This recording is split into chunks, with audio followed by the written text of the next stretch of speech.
tenemos la responsabilidad de gestionar la carrera de Sociología de la Universidad de Buenos Aires, es un honor presentar estas 14ª jornadas. La potencia que tiene la producción de conocimiento en ciencias sociales. Realmente es toda una historia, una trayectoria enorme. Es un evento de referencia por el tamaño inconmensurable.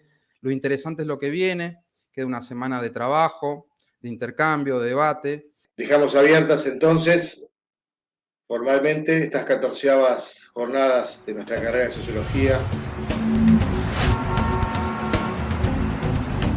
Nos encuentran los sociólogos charlando sobre las lógicas y dinámicas tanto de la disciplina como de su inserción en las realidades del país, en las realidades de la región, en las realidades internacionales. Y todo era demasiado rápido, pero era evidentemente que esto no estaba bien.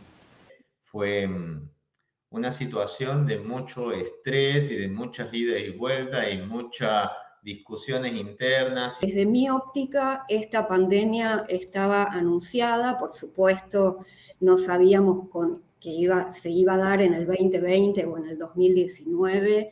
Me parece como que pudimos de alguna forma dar este mensaje, que esas políticas de seguimiento de los casos y el rastreo de contactos estrechos era muy importante para poder pelear mejor contra la pandemia. ¿Qué piensa de la eliminación de casi todas las restricciones de las reuniones y actividades sociales? Se pregunta.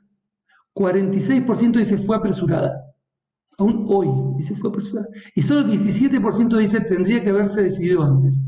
No solo ampliar el sistema de salud, sino, yo creo que podríamos decir con todas las letras, inventar parte de un sistema de salud que no existía.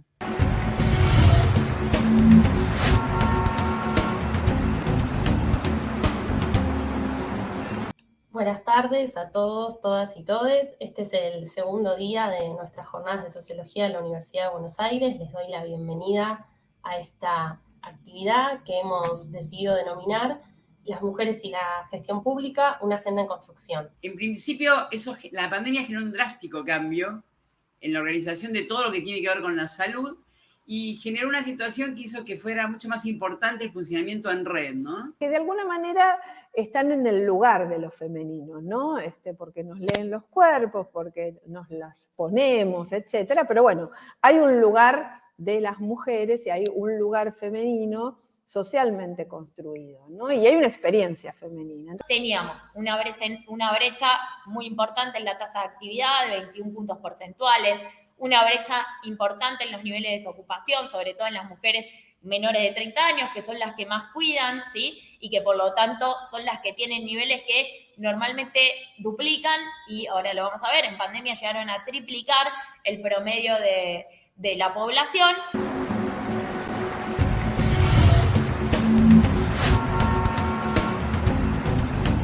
Les doy una cálida, afectuosa y muy cordial bienvenida y entonces comenzamos con este panel, los 15 minutos que tiene cada uno. El panel se denomina América Latina en la hora actual, expectativas, encrucijadas y desafíos, como planteaba recién Pablo. Yo en esta presentación elegí quedarme con dos de esos términos, con las encrucijadas y los desafíos. El ejemplo de la gestión de la vacuna en términos de la desigualdad de su distribución, de su producción, del compartir las tecnologías sanitarias, las tecnologías de producción, de privilegiar la propiedad intelectual, los monopolios farmacéuticos, de poder profundizar el poder de unos pocos en el contexto de una pandemia donde murieron millones de seres humanos, realmente nos demuestra el fracaso de un sistema como el del capitalismo. Se convierte en la fundación de la libertad, la democracia, es decir, en la implantación de la autodeterminación como acto político cotidiano. Y ahí está un enlace que nos parece a nosotros central, que hoy debe de ser puesto a debate. Una encrucijada económica, la segunda geopolítica, la tercera a partir de esto que muchos hablan de un proceso de recolonización o neocolonización, y una cuarta encrucijada de carácter democrático a partir de los últimos acontecimientos particularmente sucedidos el 2019 en Bolivia. América Latina es una de las regiones del planeta más desigualitarias. Y como recién me contaba Ariana, también es una región en la cual la pandemia fue más fuerte. aportamos el 8% de la población mundial y más del 30% de los muertos a esta pandemia global.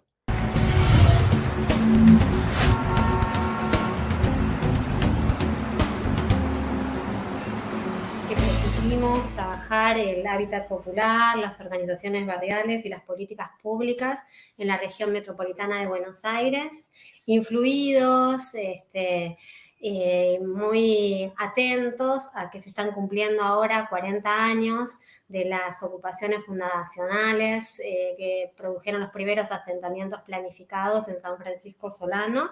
Justamente mirar en perspectiva todos estos trabajos, este corpus muy pequeñito que recuperé acá de la biblioteca que tengo a mano, nos permite no solo ver cómo se fue reconfigurando la problemática en sí, ¿no?, sino cómo se fue reconfigurando el campo de los estudios urbanos, ¿no? Cómo fue evolucionando este campo y cómo se fue organizando en torno a temáticas y también a metodologías. Voy a volver sobre algunas de las cuestiones que hablaron ustedes antes, desde el punto de vista que recién referían como investigación a acción y que surgen de la reflexión de lo que es investigar al calor de la intervención sobre problemas tan graves. Oportuno, ¿no?, que en esta vorágine que tenemos detenernos en unas jornadas a pensar y reflexionar sobre un hecho puntual que tiene muchas repercusiones a futuro, que es la formación de los primeros asentamientos en San Francisco Solano. Y en el corazón de la politicidad popular, retomando sobre todo algún trabajo de Martuchelli, encontramos que coexisten, más que se oponen, la politización extrema de la vida cotidiana y la desafección política, ¿no? Hay una ambivalencia constitutiva en la política popular. Tenemos que reconocer la significación política de la ciudad. O sea, la ciudad no solo es un marco donde ocurre la acción política, sino que la ciudad es la sustancia de la misma acción política en estas experiencias cotidianas del habitar, modeladas por profundos procesos de desigualdad social, ¿no? Bueno, decía bienvenidos a todos y todas a esta actividad, esta celebración de la llegada del Fondo Germani a la Ciudad de Buenos Aires, al Instituto Gino Germani. Molto conosciuto. Ebbene, questo personaggio chiede a Germania un articolo, a un certo punto, chiede un articolo sull'America Latina.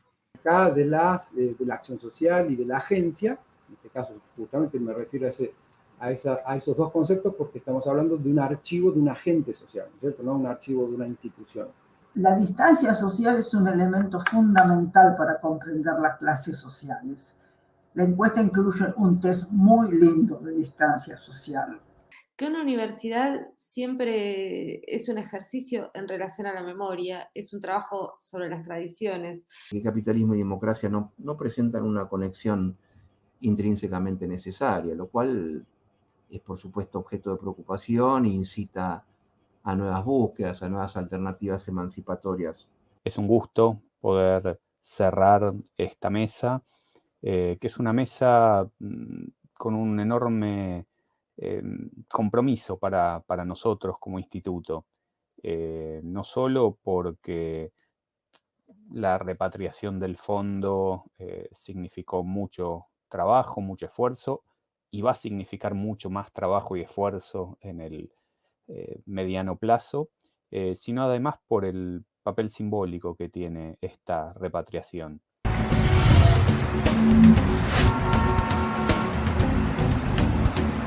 Parecía importante plantear un panel en el cual se pudiera reflexionar acerca de el papel y los desafíos del Estado, teniendo en cuenta este hecho social total, podríamos decir, que venimos atravesando desde el año pasado en el marco del surgimiento de la pandemia del COVID-19. Tres aspectos que para mí tienden a apuntar, por un lado, la legitimidad hacia la cuestión del gobierno, la legitimidad de gobierno. La autonomía en general, digamos, deshaciendo, digamos, abriendo ese concepto, se refiere en general al Estado, la autonomía del Estado. Son los problemas centrales del Estado, particularmente el aparato estatal nacional, pero creo que buena parte de la caracterización que voy a hacer puede ser aplicable a los demás niveles jurisdiccionales del Estado, es decir, a las provincias y municipios. Un tercer eje que es tremendamente complejo por la herencia recibida, ¿no?, de los últimos 4 años, yo diría de las últimas décadas, que es la integralidad en las políticas de empleo público, que realmente ahí el Estado, que tiene un rol clave como empleador, porque es, es el mayor empleador, el Estado Nacional, en términos de un solo empleador. Imagínense, estamos hablando acá de 400.000 solamente en la administración pública.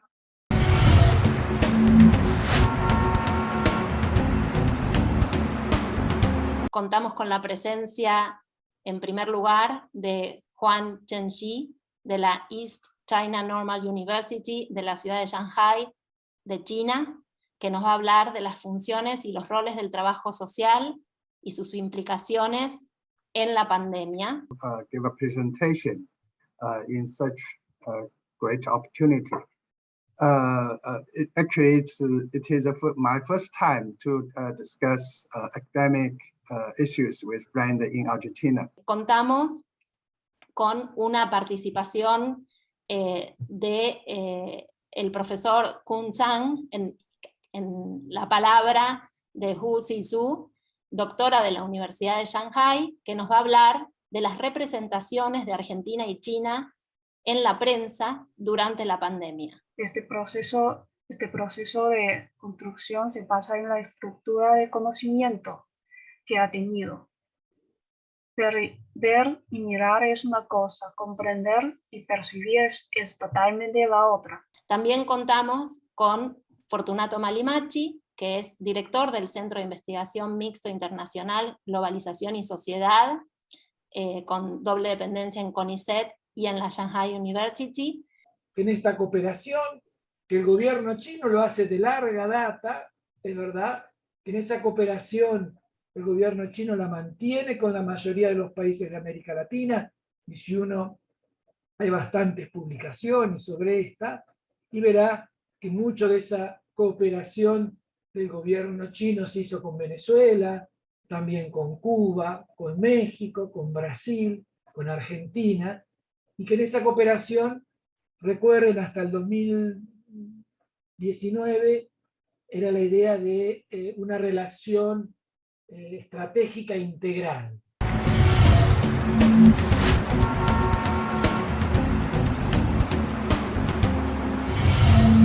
De la aposta sociológica, quiero aclarar que no es porque creamos que la disciplina tiene la aposta sobre algo, creo que hace mucho tiempo dejamos de creer eso. En realidad, cuando empezaron a surgir otras disciplinas dentro del amplio campo de las ciencias sociales, nos fuimos dando cuenta que eso de la aposta era algo realmente, una utopía, digamos.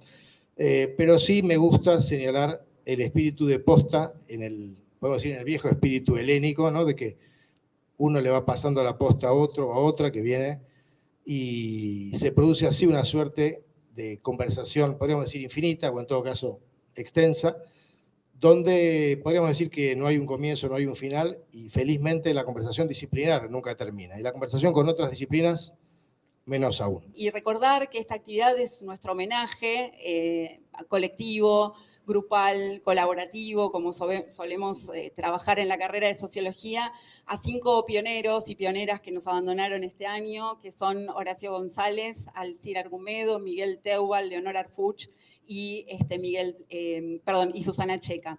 Así que bueno, en su memoria, el corazón de esta actividad, y nos deseo lo mejor para esta jornada. Cuenta la leyenda que en la década del 90 hubieron 24 horas de posta de teorías organizadas por Horacio González, que lo descubrimos después de organizar esta actividad, pero bueno, vaya este homenaje a esos fundadores, a esas fundadoras. Y además esta jornada con 130 mesas, con más de 1.300 ponencias de modo virtual, requirió del trabajo y el compromiso de un montón de trabajadores de nuestra facultad. Y damos por cerrado Si mis palabras tienen algún peso performativo, damos absolutamente por cerradas estas jornadas.